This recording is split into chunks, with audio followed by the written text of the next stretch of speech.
on YouTube, and then I'll share it on Facebook and all that fun stuff here really quick, and we'll be good to go. On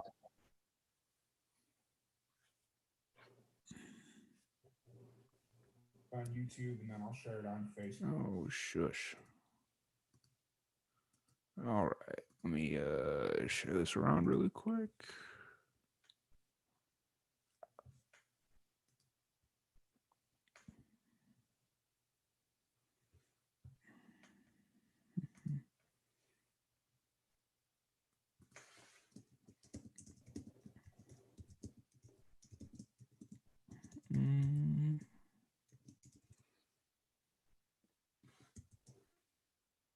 Your Facebook's Olin Wallace Music.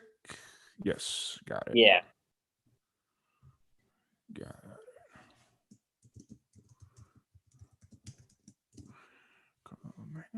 All right. Boom.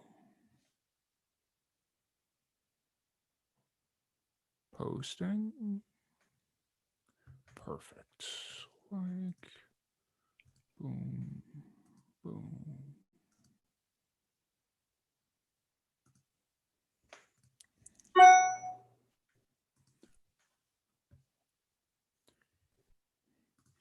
All right, cool. We should be good to go. Ooh. And so if you're ready, we'll jump into it. Alrighty. All right, awesome. Sounds good. Okay, cool. Welcome, everybody, to another live and amplified livecast. I'm your host, Tom Quiet, and we're back at it again with another amazing podcast. Today, I'm here with a very special guest. We have Olin Wallace. How's it going today, Olin? Good. Doing well down south. That's good. Well, I think I'm a little bit further south than you are, but I'm currently in Waco, Texas, so it's Sorry, I come from all the way up top, northern Minnesota, right next to Canada, so everything's south to that. I gotcha. I'm originally from Chicago myself, not quite as far north, but I completely get it. I completely understand. So, but first off, I want to thank you so much for giving us the time to sit down and chat. I really appreciate it. Before we kind of jump into everything you got going on, what's your origin story? Can you tell a little bit about yourself for the people that may not know who you are? Yeah. So like I just have previously mentioned, I'm originally from the top of Minnesota. Had a desire for music as a young age, and from a young age, I started doing music. My mom got me into piano lessons when I was in like second, third grade. And that was kind of my first taste in music a little bit, of making my own and actually starting out. And there moved on to like high school band, and it takes the usual steps into that, and played in the pep band and concert band and stuff. And but really made me pick up the six string and start writing songs is my grandpa originally. He played music a long time ago, and late 60s, early 70s, he came down, played Nashville, and he used to play tons of shows. And when we would sit around at the hunting shack before we'd go out hunting, or when we get done hunting from the day, he'd break out his guitar and we would sing around our wood stove and our campfire and stuff like that. And he'd sing those classical country songs and Hank Senior songs. And that's where my love of the guitar and my love of actually writing and stuff really took off from there. And that's what drew me down to Nashville. I came down here for school about 4 years ago. And then I went to Belmont for audio. So I took kind of the backstage or backdoor route into becoming on stage. I did a lot of stuff with audio and things like that. And so that's kind of my little bit of my background. Personal like hobby stuff. I grew up doing horse stuff, and so a lot of my music comes from an outdoors aspect of really being in the things, and like singing about what you actually do with your life. Nothing's really made up. I grew up with horses and grew up outside in the dirt and the mud, and guns and all the things that a true kid should grow up with. Yeah, I feel you on that one. So you're currently based out of Nashville, and you said you've been there for about 4 years. Did you finish college? Yep. I finished college. What was it? Like a year ago now. So I went to school for like 3 years, and Okay, then after that, I was actually working for a sound company for a while. I worked for Spectrum Sound, and okay, then the pandemic and the shutdown, and yeah, everyone stopped working for whatever music they were working for. yeah, absolutely. It's always interesting because I talk to a lot of musicians that go down to Nashville to go to school at Belmont, and there's a good majority of them that just don't finish because their music career starts going somewhere, and then it's just kind of like, okay, I took the classes I need, I'm good. So it's always an interesting question. Yeah, no, I wanted to finish out. I wanted, that was a piece. That's an achievement in life. It's kind of, if I'm going to start something, I'm going to finish something. So no, don't really matter what it is. So didn't matter how far along the music was going to take me at the point I was at. I was going to finish that. So Yeah, finished that about almost 2 years in now. okay, gotcha. So you'd mentioned that once you graduated, you started working for Spectrum Sound, and then pandemic hit, of course, as a pandemic would do, knocks everybody um kind of out for a loop and what have you. Um so are you 100% now full-time musician, or do you, like, once things start to open back up, are you planning on going back working for Spectrum Sound or wherever? So right now, I actually work for two separate horse ranches Okay. in the Thompson Station area in Tennessee, and that's what I'm doing kind of as the day job while stuff is shut down. I'm still doing tons of music. Obviously, I'm still releasing music, Hmm. playing songs and playing shows out now. Everything, it's just condensed. We just don't have bands behind this. Yeah. So we can do duos. Some places are letting in, some places are letting in, threes. Every once in a while, you'll find a venue that's letting to do full band stuff. Yeah. But a lot of it is kind of the same thing. It's just you're by yourself now instead of playing with bands and stuff like that. So, but the plan is this might be a little farther along in your conversation, but plan is hopefully when 2021 rolls around and stuff starts opening up, put out working on an album throughout this winter, an Hmm. EP throughout this winter, and then that'll release in the spring, and then Lord willing, the venues will be open by then, and we can actually tour the album full band and actually push that. So shouldn't have to go back to it. But if everything's still shut down, like right now, a Yeah. lot of stuff is up in the air. Yeah, I 100% totally get, like, you got to be 100% flexible right now just because we don't know what's going to happen in the next 6 days, let alone the next 6 months. So, but you'd mentioned that you're Yeah. still actively releasing music. You just released a new single, Neon Withdrawal. What's kind of the story behind that song? So like sat down in the room. I wrote that with two other guys that I write with pretty consistently. Dale Palmer and Elmer Nabel. We wrote that song together, and we got into the room, and we kind of discussed like the fact that everything's shut down and what it's kind of been like for artists and musicians, and with not being able to do that, and what music really is for us as a release and stuff like that. And really it's kind of like an addiction to us, and that's kind of where the withdrawal part of it came into. Is it's like this is our one thing we love, and this is the one thing that we constantly fight for and want to do every day, day in and day out. And with everything that was shut down, is we lost that. And then looking at it from a fan aspect too, like I'm just as much of a fan as I am excuse me, I'm just as much of a fan sometimes as I am an artist. There's still people I love to go watch, and I can't even go watch my favorite bands and artists or friends play. And you miss that, and you miss that whole piece of it. And so that's where the withdrawal piece came in, and then we kind of ran with the idea. And it's just, it was an outreach to our fans, like, hey, don't give up on us. Like, I know we're going through this, and I know us artists are going through this all together, but like, don't give up. We're coming back. It's coming back. Like, we're saving the music. We're gonna be back soon. So it's really a song of hope that, you know, everything's gonna open up again soon, and that we're gonna be able to be on the road again and be playing shows for people. Yeah, absolutely. And then how far into the pandemic did you start working on this song? Since it is very much about missing the stage and stuff like that. How far into the pandemic? Um, this song was a pretty quick turnaround actually for me in general. I usually take, you know, like we'll write a song and sit on it a couple weeks or something, and then we'll come back to it, you know, see if we've like missed some pieces and then stuff, and then have the recorded process and everything.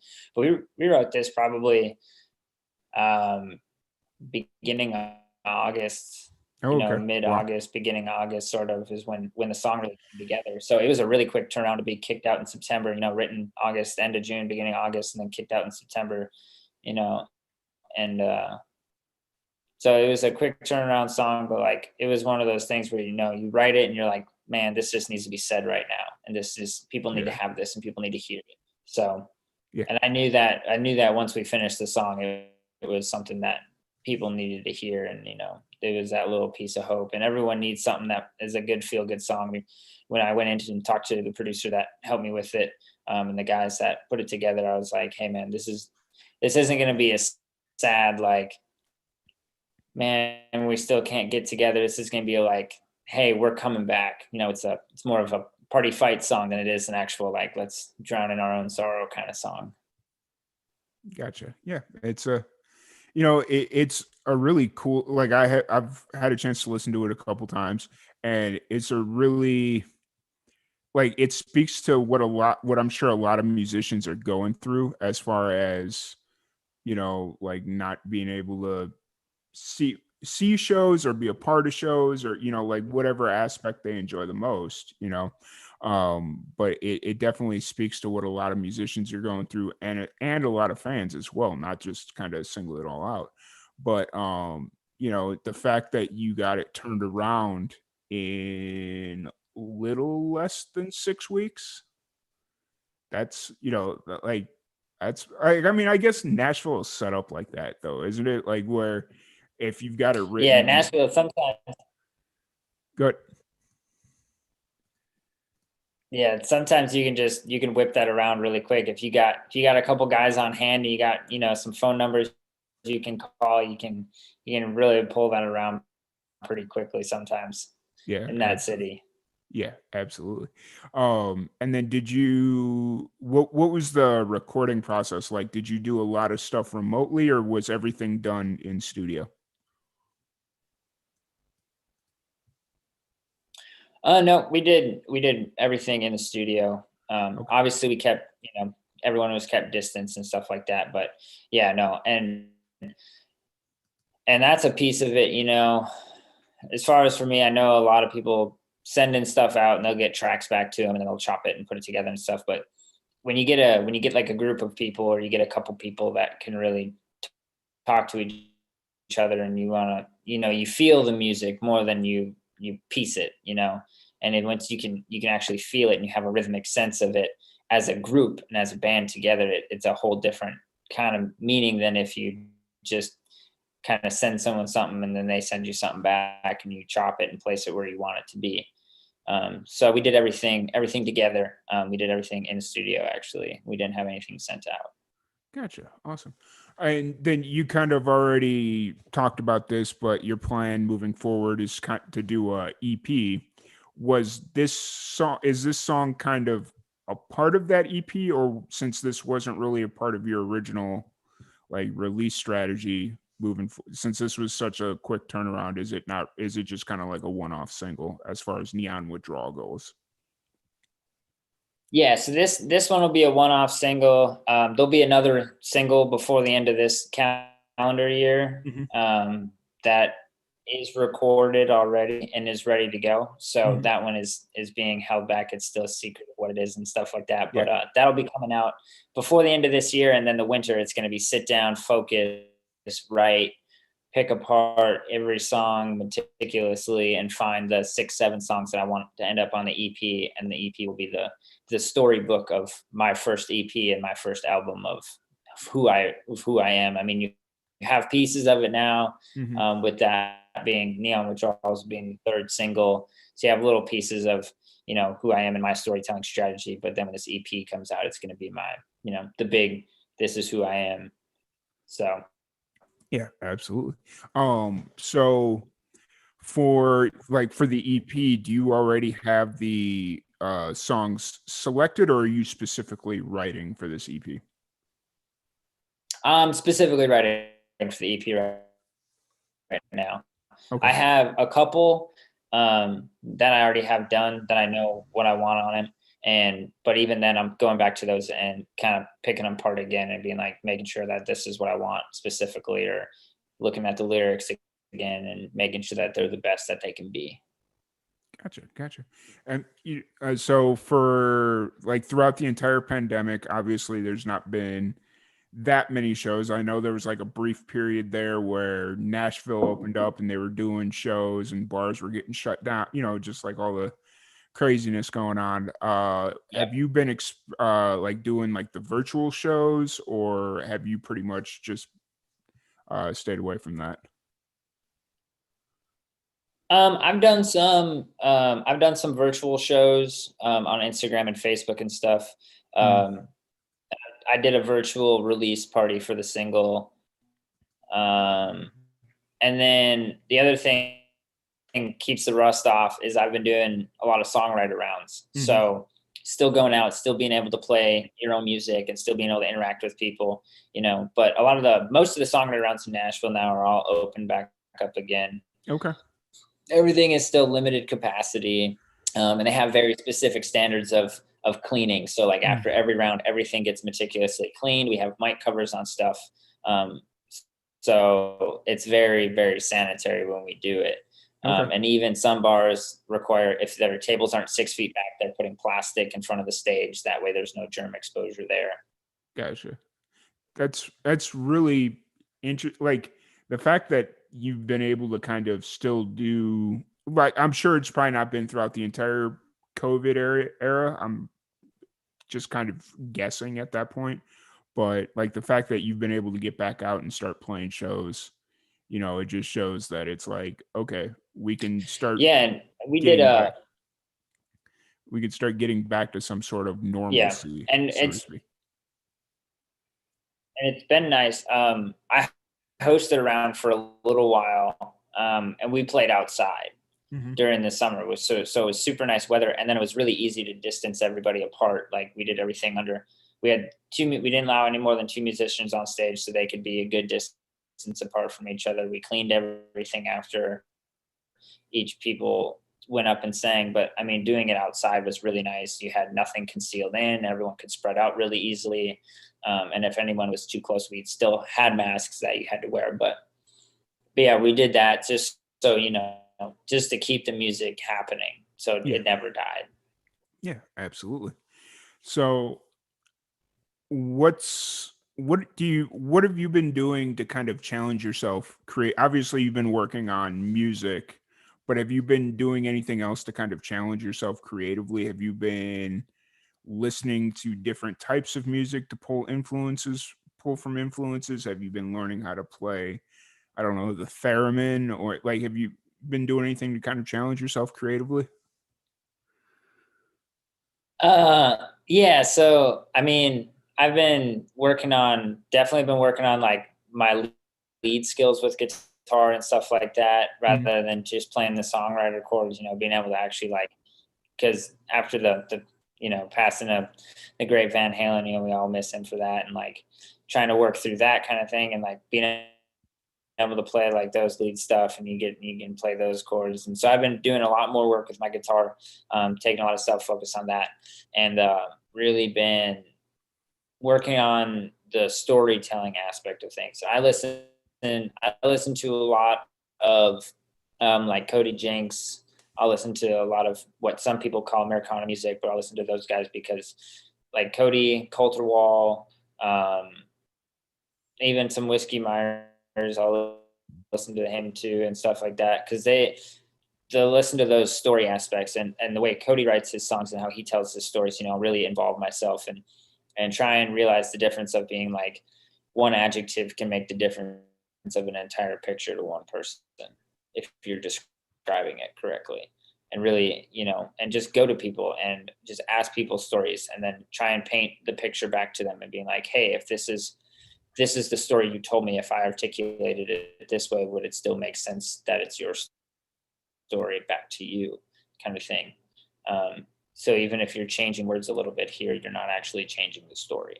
So that's a big piece of it that I'm constantly working on all the time, is being able to better myself with my storytelling and finding the proper adjectives that aren't too boring to people.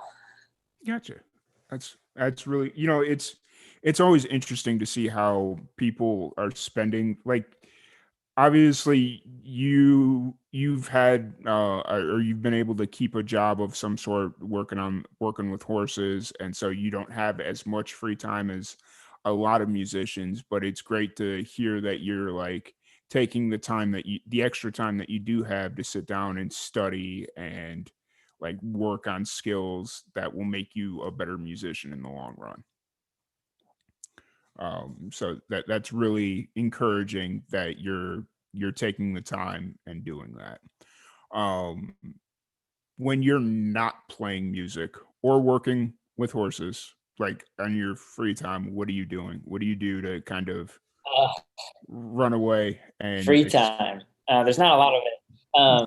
But a lot of my free time, I mean, I spend a lot of time with my girlfriend, Kinsey. Otherwise, I'll be out. I actually just adopted a rescue horse a few weeks ago. So I'll be out working and training with him. And he's still working on getting his muscle mass rebuilt back up. And then I adopted a dog earlier this year too. So he's still needing some training things done with him too. So working with the two adoptee animals in my life and helping them. I also volunteer at a ranch in Thompson Station, and we do youth mentorship with using horses as a medium. And then we also foster rescue horses, which is where I got my horse that I adopted. I helped the foster him when he came in and then adopted him.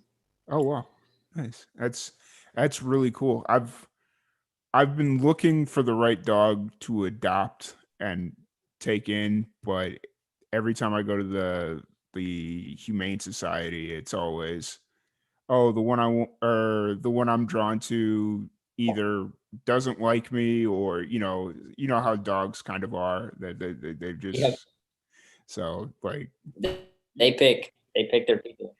yep, absolutely, absolutely. So I'll find one day. It'll be the right moment. You know how it goes. Oh, Yeah. so as far as like your music goes, what's kind of the plan moving forward as you prepare for the production of your EP? Are you looking at are you starting to look at like doing bigger shows, or because things are starting to open up a little bit, or are you just more ready to get to the production on the album and then you'll focus on that on shows and stuff after the album? What's kind of your plans moving forward? Um, definitely focusing. Definitely focusing. Main majority of the time is going to be on the EP and writing that, making sure that it's going to be the best quality music that I can put out. Now that being said, I'm also not turning off shows. I'm still playing shows, but we're not looking at setting up a tour for this winter. Okay. But definitely still playing shows and still playing out and playing regionally. And I'll even go back up to Minnesota, but they're still pretty shut down compared to down here. I know they've been really tight with their restrictions most of the time on everything. Yeah. So might find a guy who wants me to go up there and do a parking lot party for somebody or stuff like that. But as far as playing bars up in Minnesota, that might be a little difficult still. Yeah. But yeah, no, definitely still looking to play shows and go around and playing that. And definitely here and there, I'm probably going to do some more virtual shows for people.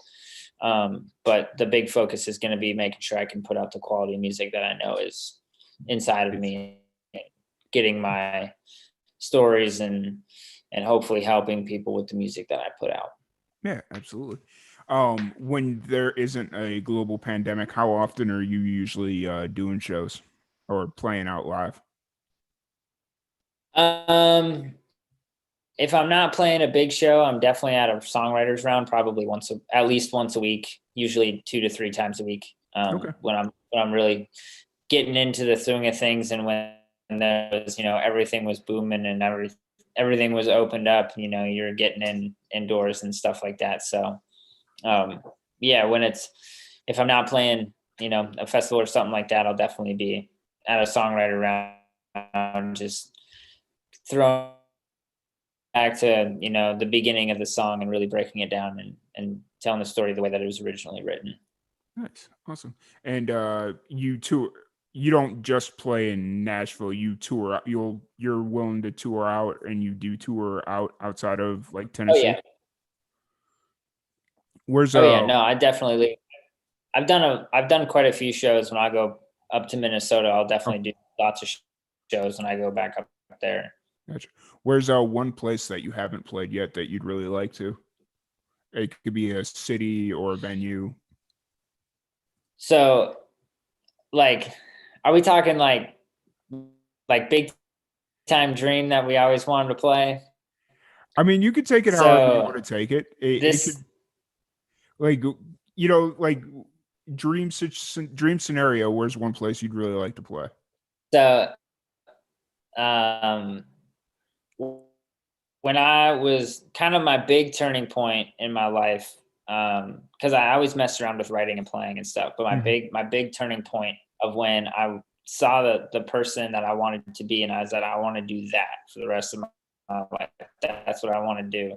It was the first concert I ever went to. My sister took me to a Justin Moore concert when I was 15, and it happened in Duluth, Minnesota, at the Deck, Okay. and that's where like one place I've always wanted to play. It's a hometown crowd. It's the Hmm. people you love and the people you grew up with and the people that you write for.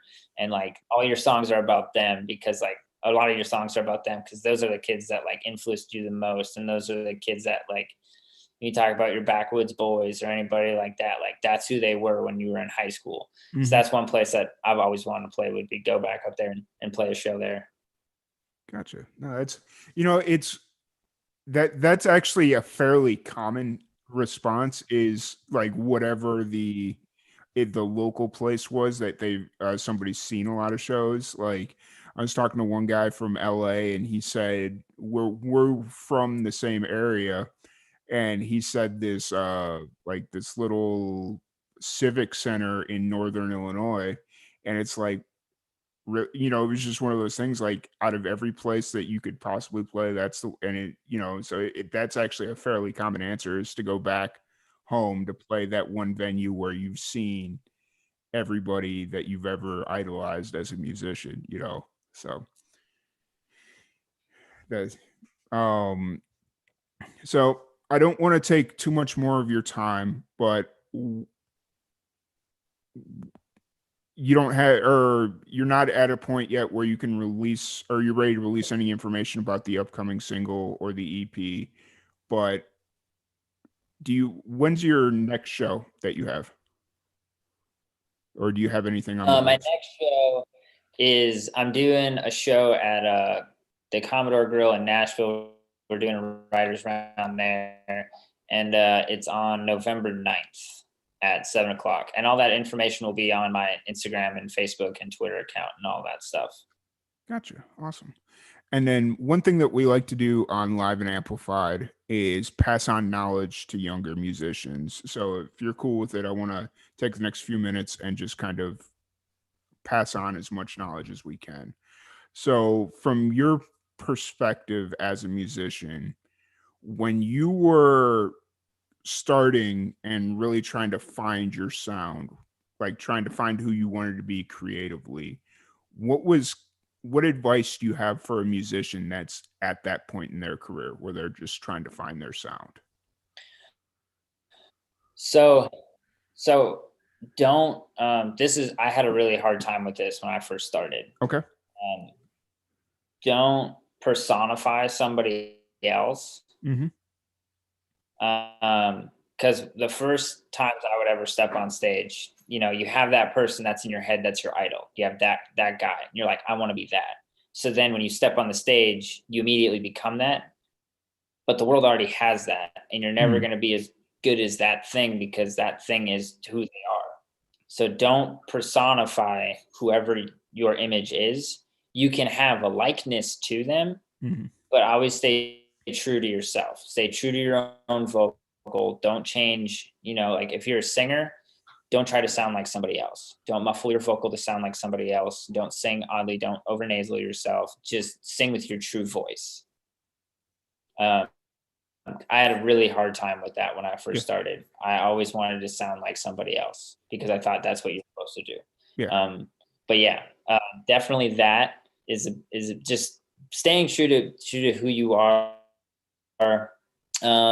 And for me, a thing that I would say is if you're a writer, and also even if you're just a writer, or if you're a writer and a performer or anything like that, sing about things you love, sing about things you care about, sing about things you do, write about things you do.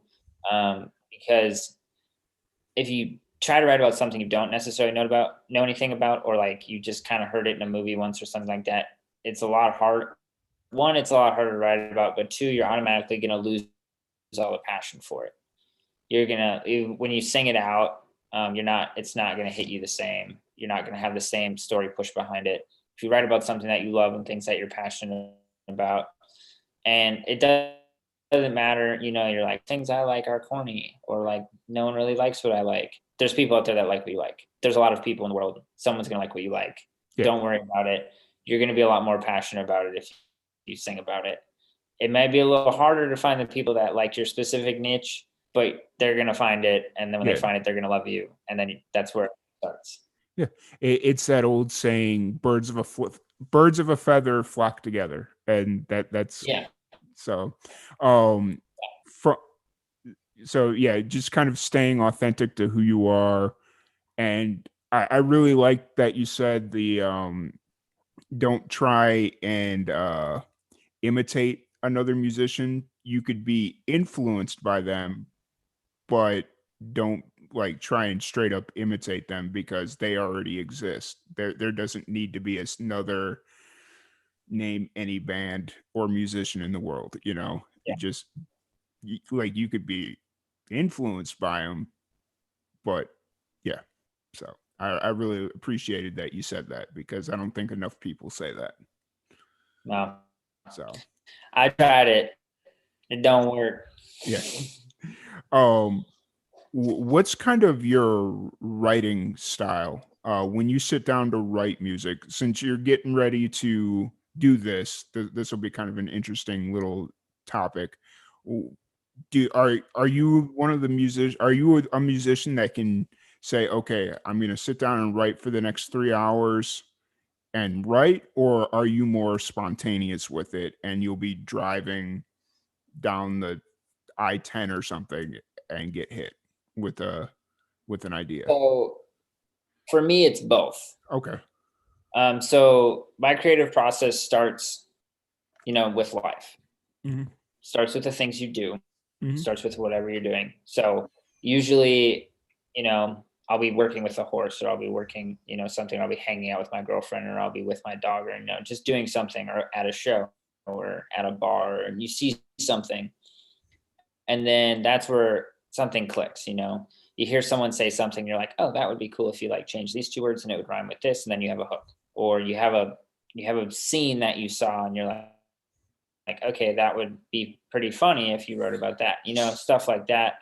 And then it's just a little bit. You just write down the hook. You write down half a verse. You write down a couple lines. You just write the story. It doesn't even rhyme or make sense. You just write the story down. And then you have that. And then once that's there, then I usually sit down with it by myself and relive whenever it hit me, relive that little piece of it, why I thought of that, what made me think of it. Once I relive that, you sort of already have a melody in your head when you write it, but then you have to actually come up with like what chords and everything you're going to put to it, and the little licks you're going to add into it. Yeah. So then you add all those pieces into it, and then I'll usually write half. Sometimes it's a whole song. Usually it's just half, maybe a verse chorus. And then I'll bring it to a co-write. I'll be like, here's the idea. Here's the gist of it. This is the story behind it. Here's the back layout. Here's the progression melody that I was thinking of it. And then we sit down, we all discuss it. You have the lyricist that's writing something, and you have the melodic guy who's doing cool guitar licks over here. And then you have the devil's advocate who's like, well, why did you do this? And then you're in the room and everyone's back and forth and battering around the idea and messing with it. And then you have the idea and you have a song. The song's done. And then I sit on the song. You make a demo of it or a voice memo or something in your phone, and you just listen to it over and over again. And you pick out the things you're like, okay, I don't like when I did that. I don't like how this flows. And you go back to it, and then you make changes to it. And then you just kind of keep doing that until you fall in love with it. And then you're like, okay, every time I hear it, I want to hear it again. And then it's a song. So I'm pretty meticulous on everything, and everything is very detailed. I will write down to the last word. Gotcha. No, that was actually going to be my next question about, you brought up the going into co-writes, because I know that's a very Nashville thing, is doing the co-writes. Yeah. Because obviously, at least on the independent level, like you go into mainstream music and you look at a song and there's 5 co-writers on one song. But it was the first time that I went to Nashville and I was working with a few musicians and they were performing a song, and as they were introducing it, they're like, this is my song, insert title here, and it was co-written by this person, and this person. And so then after they got done playing, I had to have them explain that to me, because I was just like, I didn't realize that was something that happened on the independent side of stuff, So was that something? Yeah. I co-write all the time. I love co-writing just because I like picking other people's brains, and I like to see how their brains work. Like when you come up with an idea, and if I tell you something and I have a meaning for it, but you have a different life story, so you're going to put a completely different meaning to the same sentence that I just said. If we're in a co-write together, maybe my story is the first verse and your story is the second verse, because the chorus works out for both stories. So then but if we never co-write together, then we're never going to know that. I'm never going to know that story. Yeah, absolutely. So that's why I love co-writing. There are songs that I've written.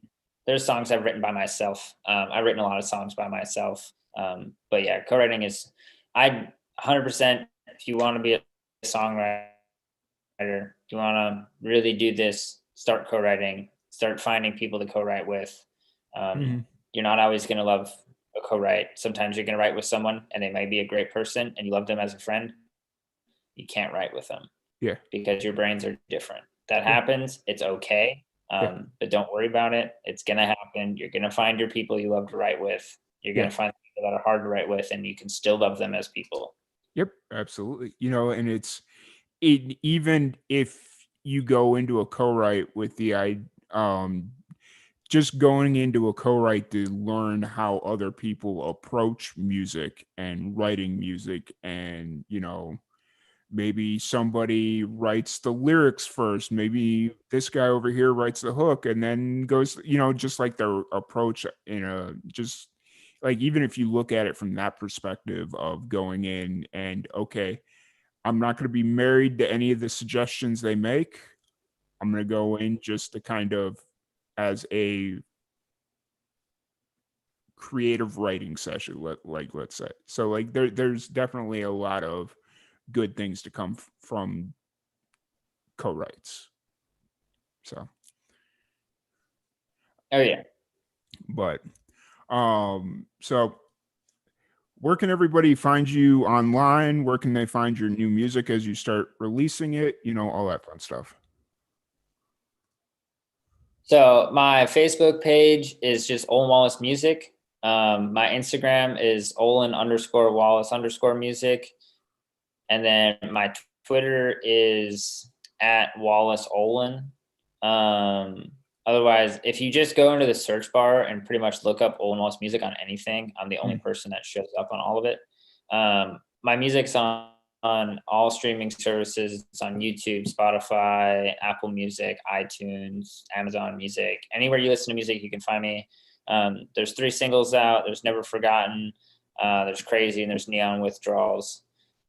And so just look up Olin Wallace and you'll find all my music right there. And there'll be something else that's coming out before the end of this year, so be on the lookout for that. If you follow me on Spotify, when that new single comes out, it'll show up in your little like soon to come out box on your Spotify. So if you guys go and follow that, the new music will be showing up right there. Awesome.